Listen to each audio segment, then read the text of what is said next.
Hey guys, so I wanted to talk to you about my building in public with a newsletter on Substack. I had tremendous growth between November and January 2023, and basically it really slowed down in February. But I'm not so worried because I really trust Substack Boost, what they do behind the scenes to help your conversion optimization and churn reduction. And I'll be honest, I'm not great at conversion. My free to paid subscription percentage is really low. And yet, here I am, after just 14 months, I can make a living with one newsletter. And I don't have thousands and thousands of free subscribers. So let me share my screen and show you exactly what I mean. All right, so I'm going to share my screen. Here we go.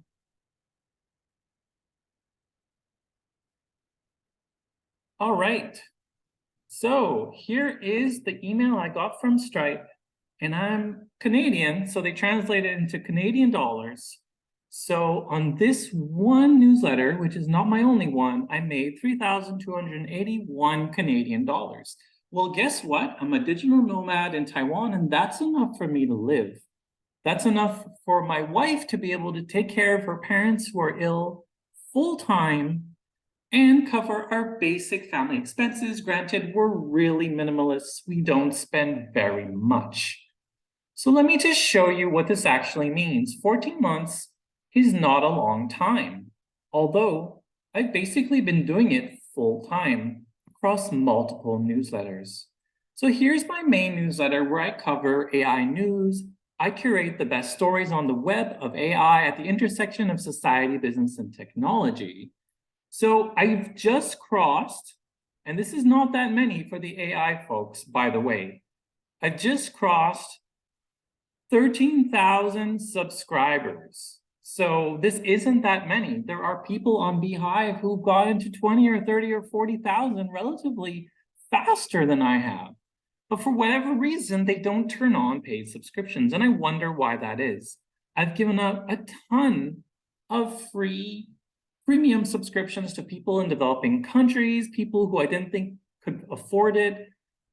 Students, for example, people from places like Nigeria or the Philippines or Indonesia or Taiwan, I'm not going to be charging them as far as I can. So I'm relying on primarily Americans, UK, Canadians, people from Hong Kong who can definitely afford $8 a month or $80 a year, right? So this is not the true number. The true number of paid subscribers is only 242. 14 months, and I only have 242 paid subscribers. However, there's a lot of churn. A lot of people join, a lot of people leave. It's a revolving door. My open rate is not even that high. So what's going on here? It's all Substack. Substack is able to boost me in such a way that I can take a hands-off approach from LinkedIn and Twitter. By the way, I was banned on Twitter on my personal account. Probably they marked me as spam. I have no idea. I did an appeal and they didn't even get back to me. So here I am relying on places like Substack and Beehive and LinkedIn newsletters for the majority of my growth. So what does that actually mean? So according to Substack, if I look at the technology leaderboard on paid, I can literally say I'll be a top 30 newsletter soon. Here I am at number 33. So how much am I actually making per year? Well, it's not that much. Let's go back to here and let's see my gross analyzed revenue. You can see it really slowed down in February. It basically barely went up. 21.1 barely went up in February, guys. And I still made 3,000 Canadian dollars. Why is that? A lot of people signed up for yearlies. So even with people churning, you're still able to make a little bit of money. And I do a lot of paid content. And what I do is I make the page break within the same piece, right? So if someone wants to read that particular piece, they join the free trial for 7 days. they check out my content for a while, and I'm writing so much that people just get overwhelmed. They just get burned out. They're just like, okay, this guy is good, but I can't handle his pace. And I'm fine with that, right? I'm curating the news on a consistent basis, 4, 5, 6 times a week even. It's not a normal newsletter. But what it does is it increases your opportunities for conversions, right? So let's take a look at some of the pieces and try and figure out what's actually going on, okay? So I'm not even getting that many views per day, right? I'm only getting like 7,000 or 6,000 or 5,000 views a day. It's not much, especially for 13,000 people, free readers, a lot of whom have checked out. I haven't cleaned my list yet, so the open rate is really low. It's below 35%, below even 30%. But what's actually happening? Sometimes I'm getting quite a few clicks on the actual subscription page. So here, this is clearly Substack Boost. This is not me driving 106 clicks to my subscription page. This is back-end stuff that Substack Growth is doing with Substack Boost that's enabling me to actually make a living. So I'm writing the best content I'm capable of. A lot of it is curating actual news, actually what's happening around the web, right? There's so much happening in AI. Here's an example. So this story about NVIDIA, it had 4 paid subscriptions. So because I'm writing so frequently, even if I'm scaring away a lot of people, there's still going to be people that are attracted to getting the full scoop on what I'm writing about. And a lot of it isn't the most original essays, that they aren't hugely opinionated pieces that I'm trying to game the sentiment amplification. I'm just sharing the story of AI as I see it happening around me, being bombarded by all these AI newsletters and all this AI content. And look, I've even taken a back seat from LinkedIn and Twitter, and I'm still able to make a monthly income with just this one newsletter. Now, I have my investing newsletter, I have my quantum computing newsletter, I have all these other newsletters that I'm super passionate about, but I don't have to freak out about money if this one main one is growing my business. I'm not looking to build a media empire. I'm just looking to write about what I really want to say, right? So I'm stunned that I'm almost a top 30 newsletter after just 14 months. I'm not that special. I'm not writing incredible essays. I'm not a creative writer or someone that pushes your buttons on Twitter. I'm not growing in a viral way. I never have viral content. I'm pretty low key. I have my opinions. I'm anti-monopoly, but I'm still going to celebrate OpenAI or Bing AI or whatever the case may be. There are some incredible innovations in the space that I'm talking about, right? There's a lot of venture capital activity. There's a lot of things going. There's a lot to break down. And so my audience is also growing rather spontaneously. And let me take a quick look at why this might be, right? Why might this be? I have a lot.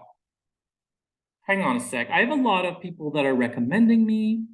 More importantly, I've brought over 50 writers to Substack. So those writer referrals, they also recommend me at the beginning. And that's free traffic. I don't have to do anything. This is all automated on Substack. This is feeding me new readers every day. And I don't have to be a slave to social media. I don't have to work like a dog. Of course, I'm recommending people back as far as I'm capable of, driving them a little bit of traffic from my LinkedIn newsletters and from my LinkedIn posts. But I'm no longer hitting Twitter hard since they banned my personal account without explanation. I have no idea. That's a signal to me that Twitter is not going to be a place where I'm going to be investing hard. I can just be focusing on Substack and LinkedIn, and I think I'll be okay. 14 months and I'm living on this income. This is my full-time job. People just don't realize what's going on. So it's pretty targeted traffic as well, because other people in AI or software engineering or data science are the kinds of people that are actually recommending me. And I'm still amazed. Let's look at the all. I'm not even in the top in terms of the size of my newsletter, right? I'm nowhere near the top. I'm probably not even in the top 100 when it comes to the size. And trust me, Substack, I grow a lot of my audience just with the Substack recommendations. I'm nowhere to be seen. I'm top 60 in terms of the size. So then why am I almost top 30 in terms of the conversion? It's the frequency of my content. So no matter how many people churn, I'm still growing because I'm writing high quality content on a frequent basis. So if I'm getting 2, 4, 5 conversions per time and I'm writing 4, 5, 6 times a week, people can burn out from my content. That's no problem. I'm there for the people who are really obsessed about AI, the people that can't live without this, the people that are following 10 other newsletters in the space. And the other people are just putting in links about the news. I'm actually writing about a particular topic. I'm curating all that I can find, all the best stuff on that topic.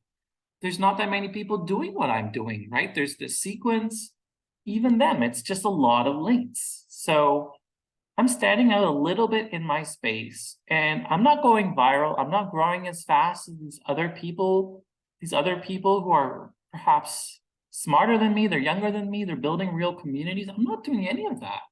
I'm not doing all the things I recommend new newsletters to do. I'm just writing about the things I really care about.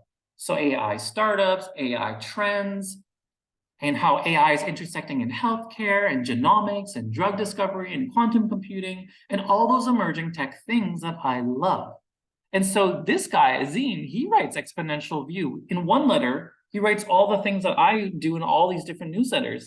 He could never possibly mention as much as I'm mentioning. I'm writing 3 or 5 articles a day. He's writing a very good curated piece a week, but it's totally different. And he's charging $12. I'm charging $8. So it's a very different model that we're all doing.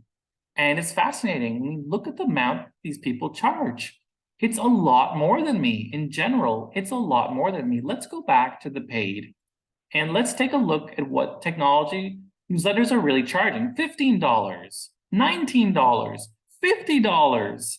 I mean, I like the semiconductor space, but do I want to pay $50 a month? Apparently, a lot of people do. It's specialized information. This guy, Samo, $100 a month, $15 a month. So I'm really on the low end, guys, $8 a month. And I brought it up to $9 and I was getting a lot less subscriptions. I was like, oh my God, I have to bring it down to $8. Jesus, $20 a month. I mean, if you looked at the top 100, I bet you could make a mean average of probably $15 to $20 for the technology category, guys. Compared to the culture category, which is $5 or $6 a month, this is almost triple that. So you need that. You don't even need that many subscribers to make a decent living. Here I am, just 14 months. So I finished my 14th month, right? And I can't believe it. I'm actually making a living. And so I'm still in shock. Even though I was growing way, way, way slower in February, I'm not crying. I'm just so grateful. Substack Boost is doing everything for me on the back end. All I literally have to focus on is creating the best content I'm capable of. And as for as long as I've been doing it, I'm not that good. I'll be the first to admit that I curate a lot of news and it's not mind-blowing, right? I'm doing the best I can, but I'm not a trained journalist. I'm not doing investigative journalism. But there's just not that many AI newsletters that have scaled on Substack. A lot of them are more active on Beehive. I'll be honest with you. I'm a pioneer in the technology category. And it's weird for me to say that because I've been doing this for 2 or 3 years, right? While I am bringing a lot of folk to Substack, and I'm sure Substack recognizes that, I'm really reliant on what these people are doing in their product and their growth marketing behind. I cannot take credit for any of this. I've been consistent and I write a lot and I'm hitting the platform in the ways that resonate with me, right? So if I want to cover emerging tech, I have a dedicated quantum computing. I'm working on a venture capital newsletter now. I'm looking into more of the genomics and biotech. I'm looking into AI in healthcare, especially, trying my best to cover that. So on my newsletter here, this benefactor section of my publication, it's all about healthcare primarily, right? Longevity in biotech, healthcare in the future, Apple wearable devices with diabetes, the how AI is, I mean, there's just so much happening in healthcare, the opioid crisis, in education, early autism detection, sepsis, Alzheimer's, eye disease, tuberculosis. I mean, cell biology, protein structures. Oh my God, there's a lot. I mean, I don't even remember all these things that I cover. Robotic surgery, intersection of autism, hearing aids, cancer patients. Anyways, guys, I'm just going on and on. It's not the point of this newsletter. I just wanted to catch up with you guys and say, even I slowed down in February. Look, Substack got me covered. I'm making 3,000 Canadian a month. I'm not living on much. I don't need to be a millionaire here. I'm just wanting to write about what I really want to write about. And I'm able to do that on this one newsletter platform. And I've never showed anyone this before, right? This is actually what I made this month.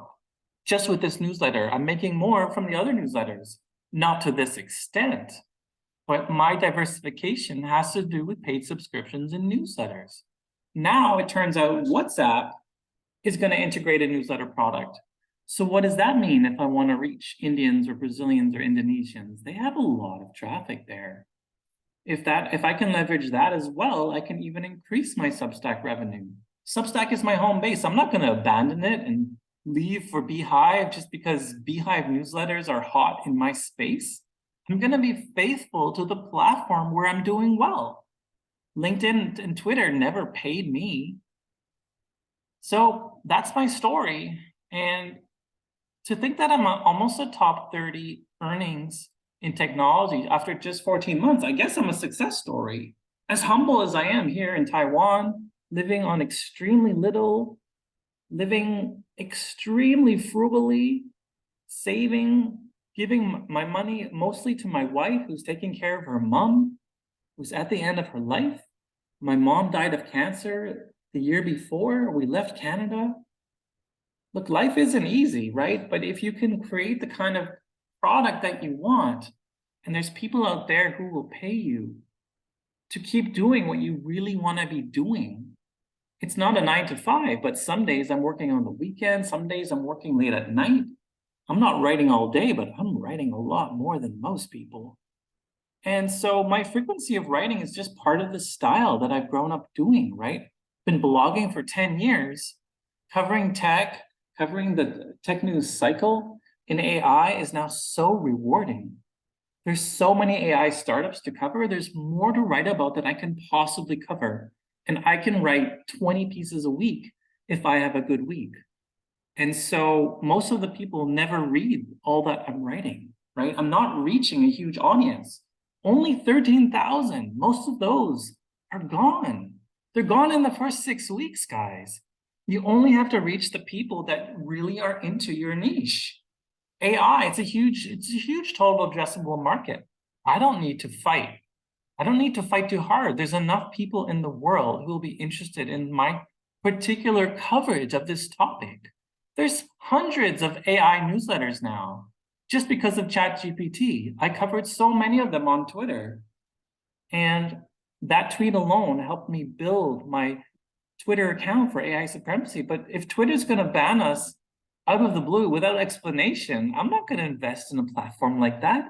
I'm not going to invest in cringe LinkedIn that redirects traffic back to LinkedIn. You get an email from my LinkedIn newsletter, and if it's longer than 500 characters, you're redirected back to their platform? No way. That's not the kind of platform I want to be a part of.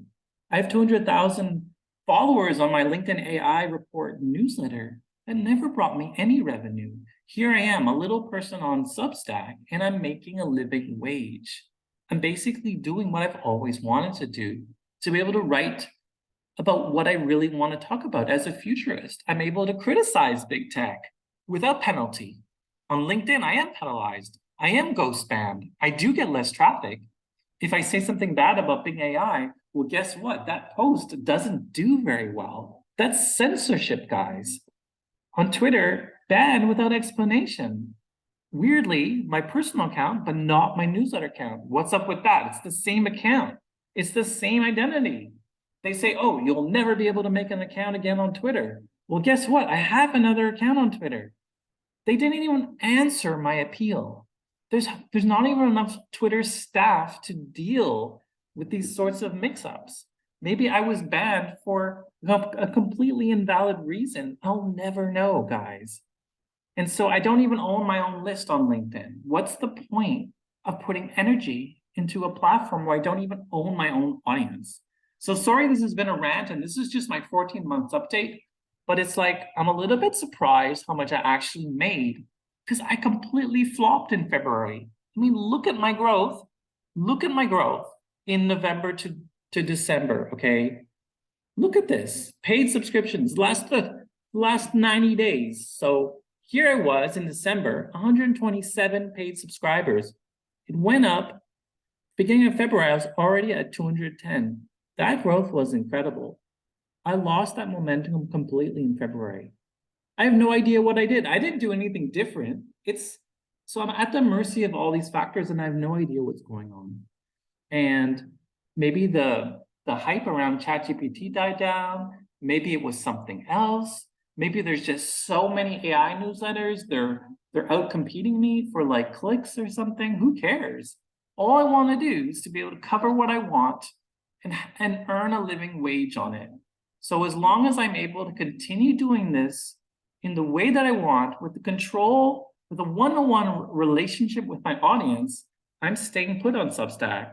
Because if I'm really a pioneer, if I'm really going to be a top 30 or top 20 newsletter in technology one day, I mean, that matters to me, right? I've been doing this for years and years, longer than a decade now.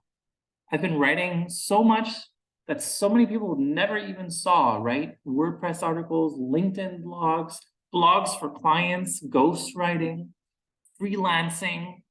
All of this was a grind.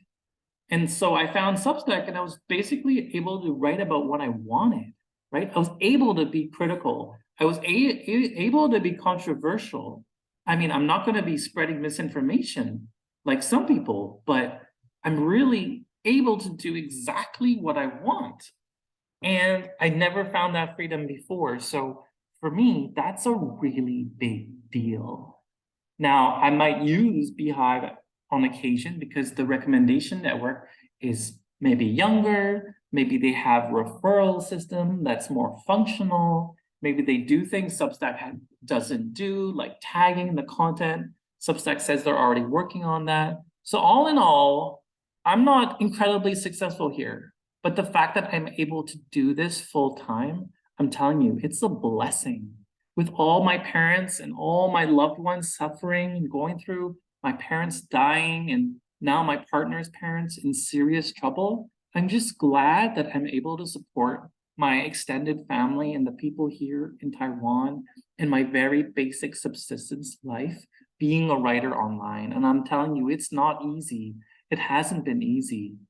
Writing for all these years as a freelancer and on Medium and on other places, it's been such a hard living, actually. Content marketing, it maybe doesn't have a future with ChatGPT and everything. I don't know how many creators like me are going to be able to operate truly. And so it's humbled me. It's humbled me.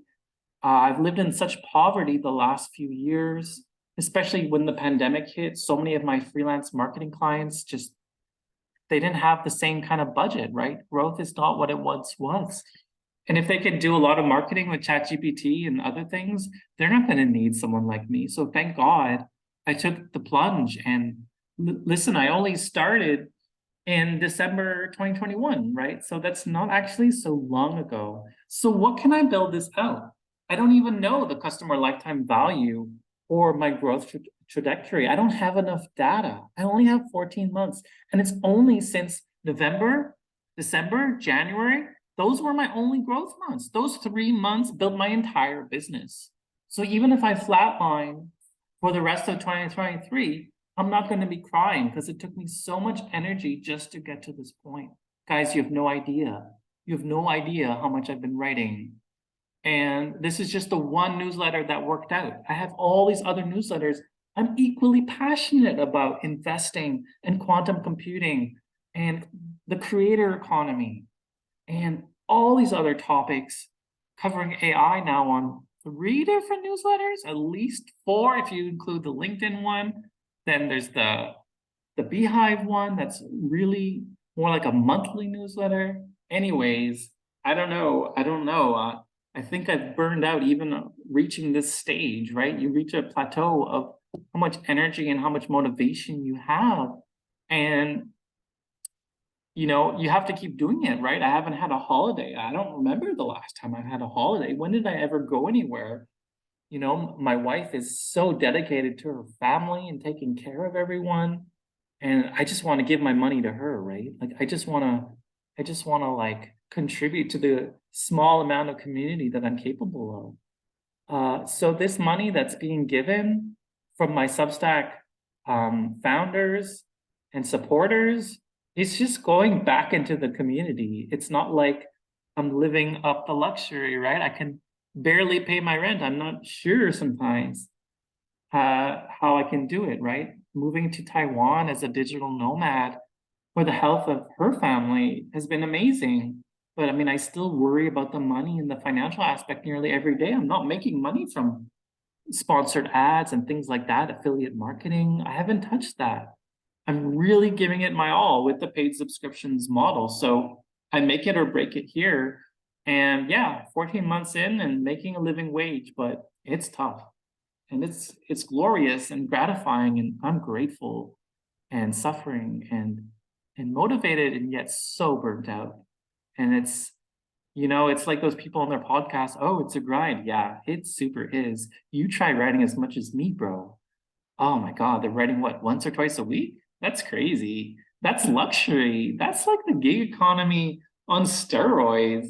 You can make a living writing once a week and doing a podcast. Like, bravo, like good for you. Like, I don't know if I believe in that model. Like, I just love writing more often. And I know I'm scaring people away. I know my conversion is terrible. We all have our own path, right? And I'm pretty stubborn. Like I'm at the point where I'm writing for myself too, right? I'm writing about the topics I really want to write about, right? And that's kind of what a writer really wants to do. And if you can find an audience, I mean, bravo. Like if there's someone out there that really values what you're doing and what you've been doing for so many years, if it can amount to something, if you can, I don't know, sell some books and sell some courses, some seminars, some workshops, maybe even an NFT digital product one day. I mean, who knows, right? Who knows what this becomes?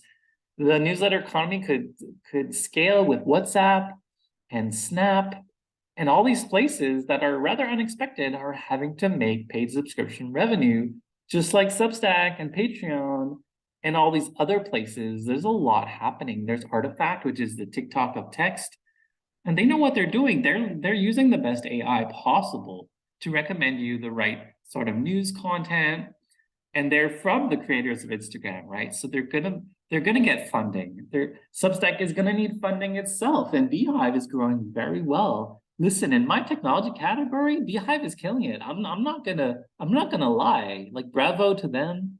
Bravo to Substack for the product innovation cycle, and their Substack Boost is the best thing that ever happened to me.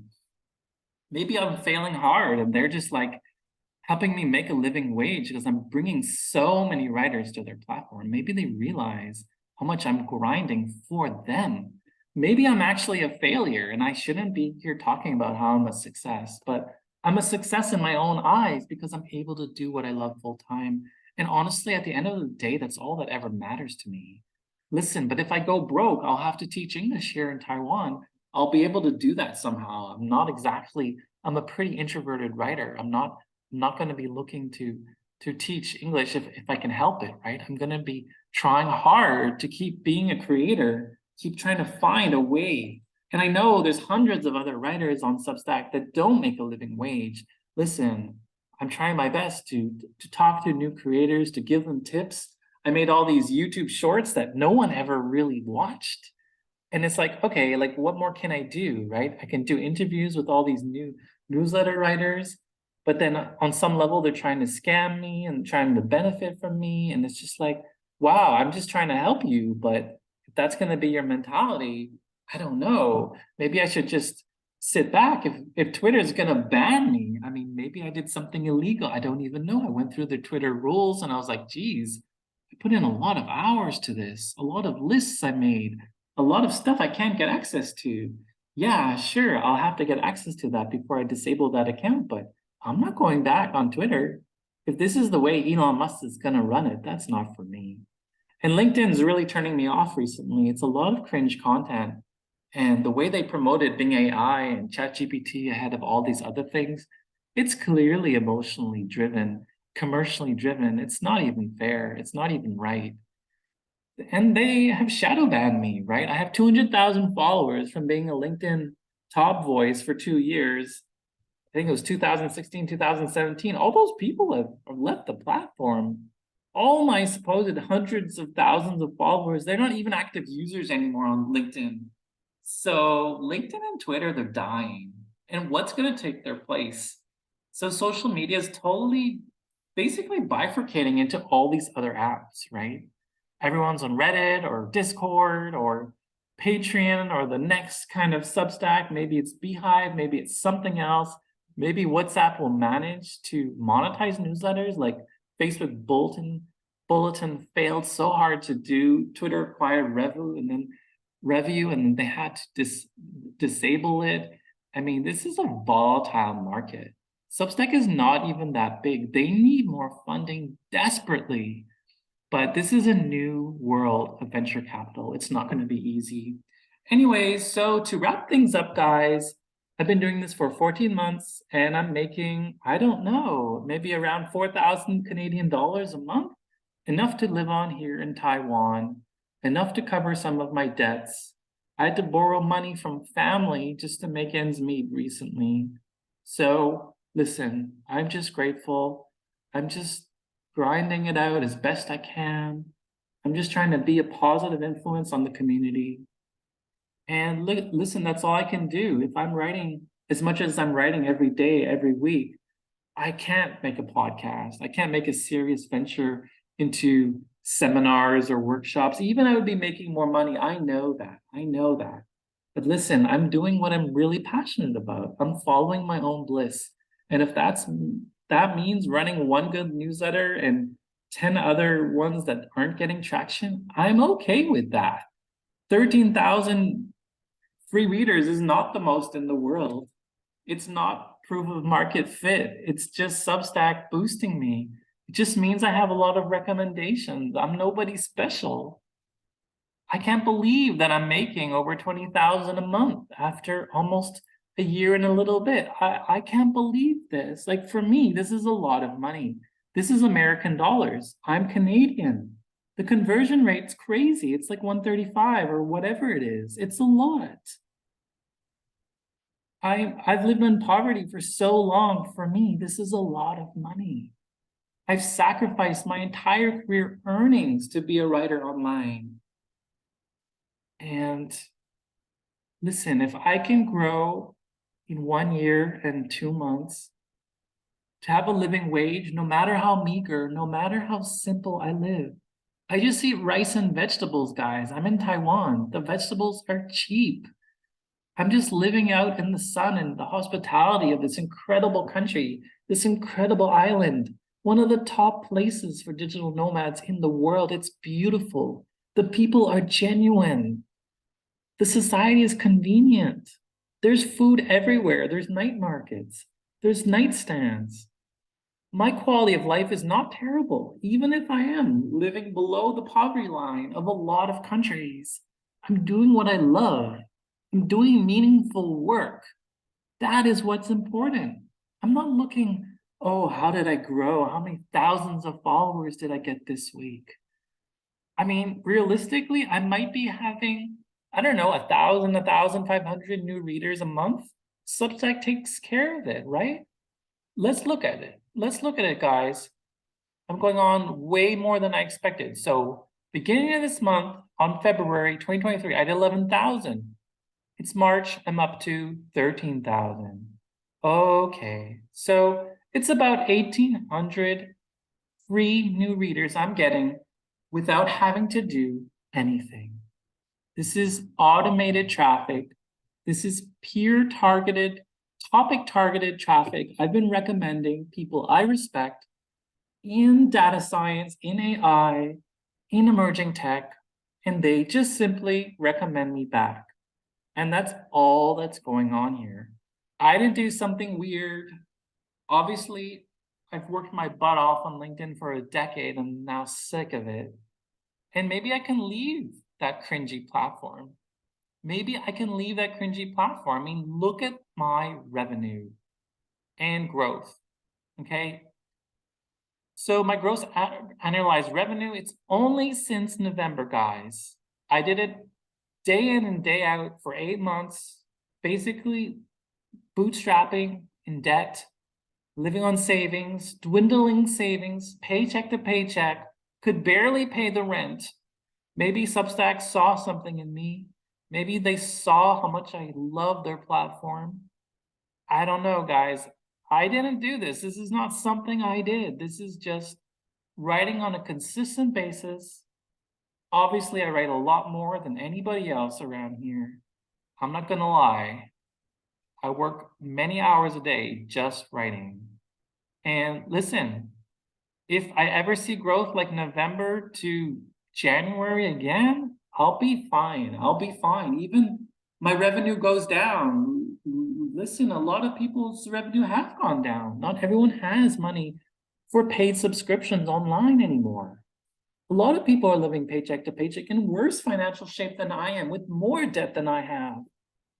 I'm one of the lucky ones in the gig economy. If I can make a living, if I'm not having to chase after sponsored ads and brand ambassador deals and all this stuff I know people are doing. I know creatives that's all that they do. And hey, they could be richer than me. I'm okay with that.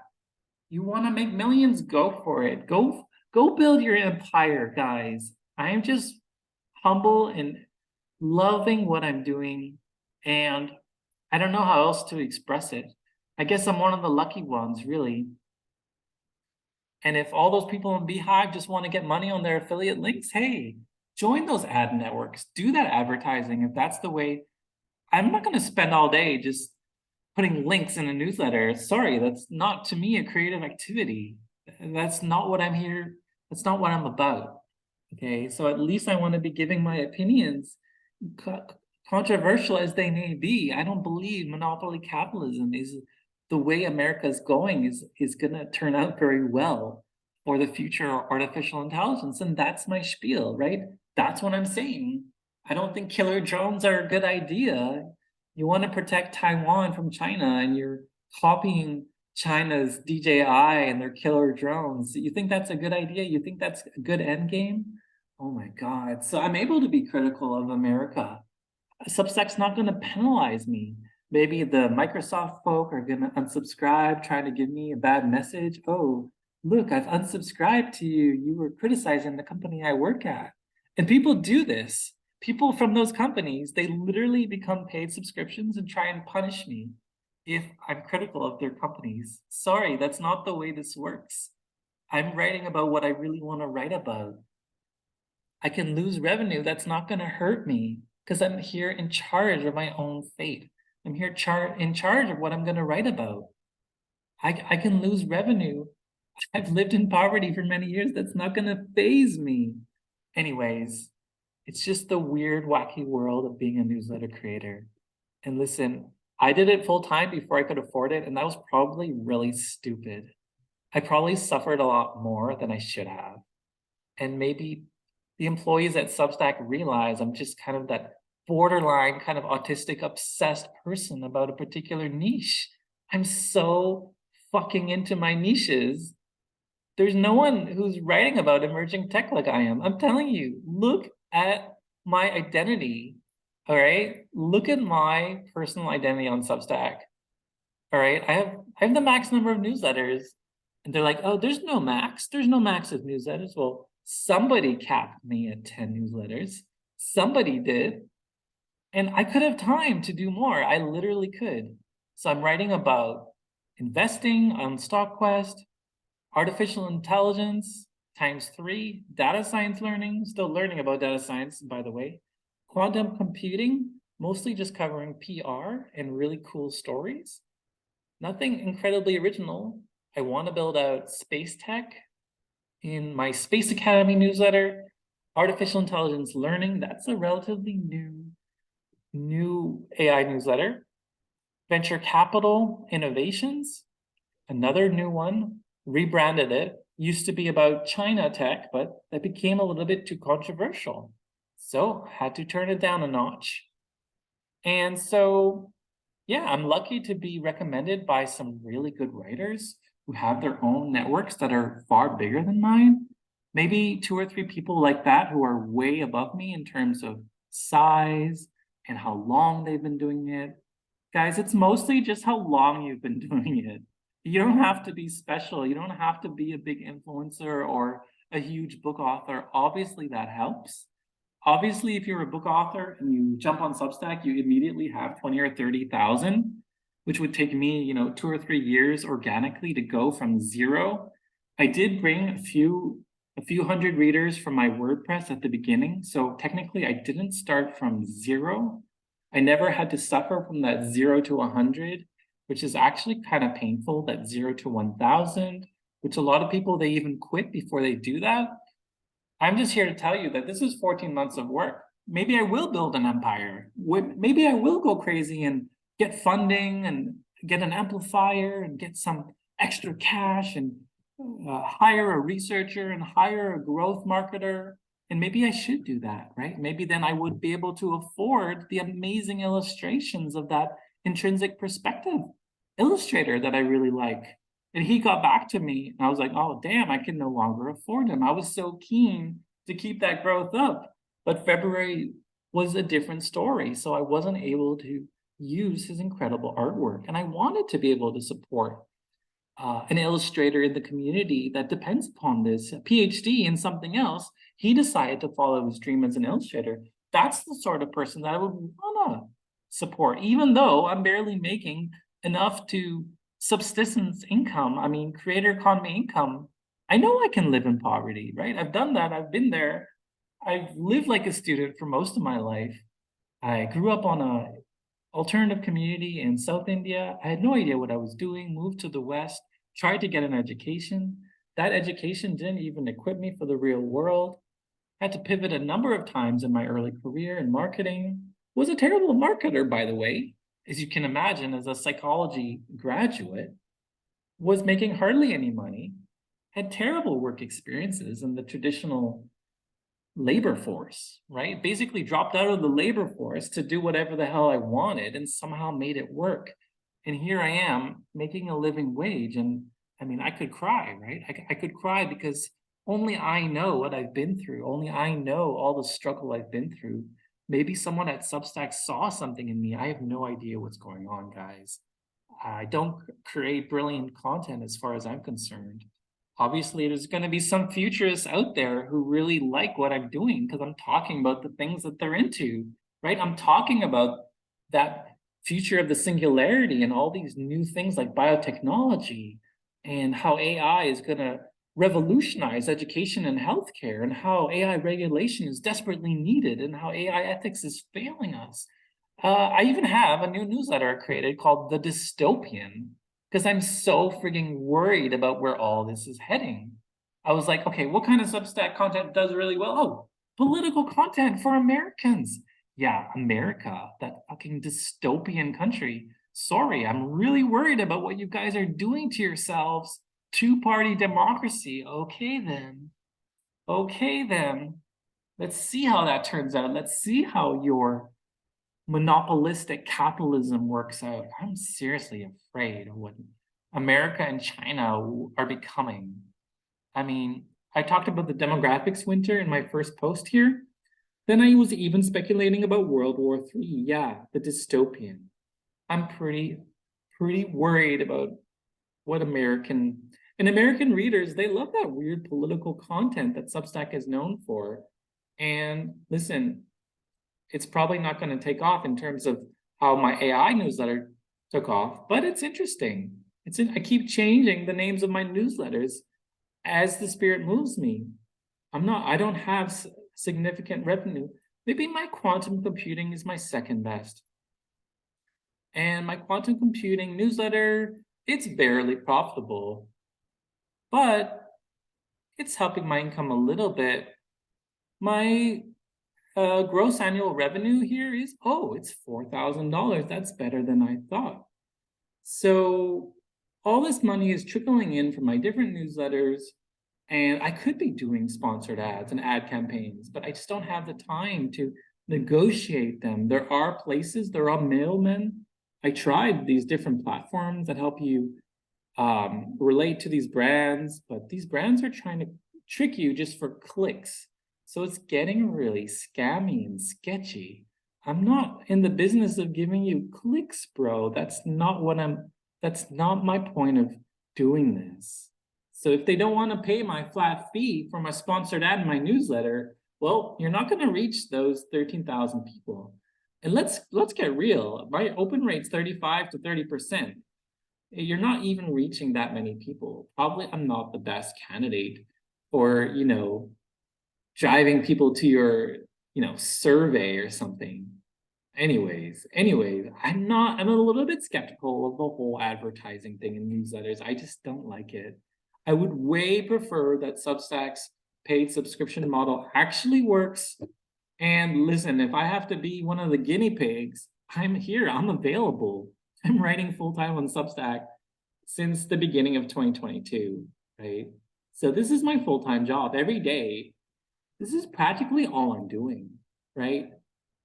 This is practically all I'm doing. And I'm getting interactions with my readers, right? They're hitting the reply button.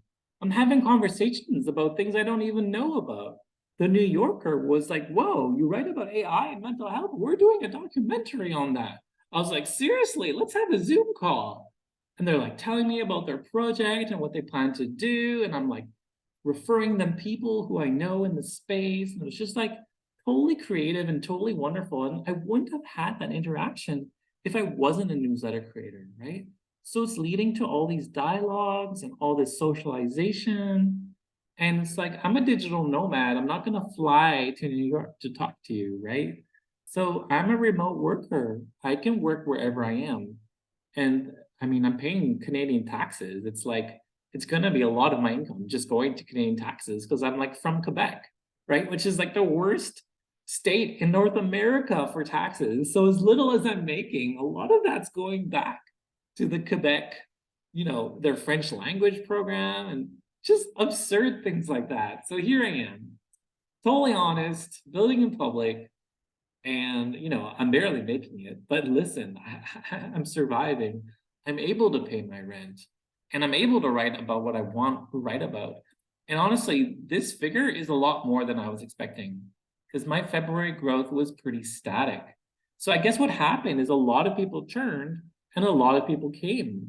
So it's like a revolving door, right? So what are you gonna do?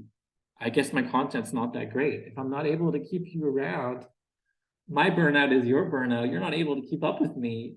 If you're not able to keep up with me, then I don't know. I don't know what to say. Like, this is just the way my brain is programmed. I'm writing a lot more than most newsletters. So be it. I'm blogging like I'm an old school blogger. And yeah, I'm in my 40s now. I'm not some kid getting clickbait on Twitter or LinkedIn. That's not what I'm about. I'm not gonna link spam my newsletter for sponsors, right? Like, what? Anyways, we all have our own path here. I shouldn't be critical of any other approach. I'm actually failing in the conversion of free to paid subscribers. And I'm going to be totally honest, I'm a failure at this. You know, in the political spectrum, you could have 10% of your audience, 15% converting free to paid. But listen, if I'm growing 1,000 free readers a month, I don't even care because listen, I'll have 20,000 or 30,000 free subscribers eventually. And maybe then I'll be able to build something, right? Maybe this is just the beginning. Maybe 14 months and I'm still a rookie. I'm still a rookie. I don't even know what I did differently from January to February. I have to admit, I actually think it's Substack Boost. I think those guys have their campaigns, and maybe when I upped my rate from $8 to $9, I missed out on a campaign, or I don't know what happened there. But listen, I'm writing so frequently. Sometimes I get 3, 4, 5 conversions in a single day, and some of those are going to stay, right? Some of those are going to be lifetime subscribers. I tried to do the calculation what the average revenue I get from a paid subscriber is. And I mean, I should look at my Stripe data more closely, but it's a lot more than the old school. The old school idea was every newsletter subscriber is worth $1. Listen, on Substack, they're worth a lot more than that. And even if they churn after a few months, they still provide immense value. It's you know, I'm my $8, as I showed you previously, is rather low on the spectrum of what a technology newsletter is charging. And I'm writing 3 or 4 times the frequency of those people, right? Maybe those people are writing a better, original, high quality piece than I'm capable of, but I'm giving so much more information per the dollar. I don't know. I feel like I have my own sweet spot, and it's just like my own habit of like curation and creation, right? And some people love podcasts, and some people love really original essays that can go viral, that are super shareable and like amplify emotion and like clickbait, basically. I'm trying not to create clickbait. I'm trying not to go viral. I'm trying to be there in that niche for those few people that are really like me, sort of autistic about AI, sort of who consider themselves futurists, who are really concerned about these topics. So my relationship to my niche is really particular. I've been writing about startups in my space for years and years, and I wasn't even able to migrate those people, right? Those I had 30, 40,000 followers on Medium back in the day. I made 80,000 plus on Medium in a very short span, just when their Medium partner program was peaking. And I'm so glad that I started on Substack because I want to be with them on this journey. I don't care if Beehive or WhatsApp is more profitable in the end than Substack. I'm just so pleased with how Substack has done things. And I'm not just saying that because I'm actually profitable with them. I've I've really looked into their product, and I I was basically looking to all their team members, right? Few people have done their homework on writer referrals like I have. I don't know anyone else who's brought 50 plus writers from around the world to Substack.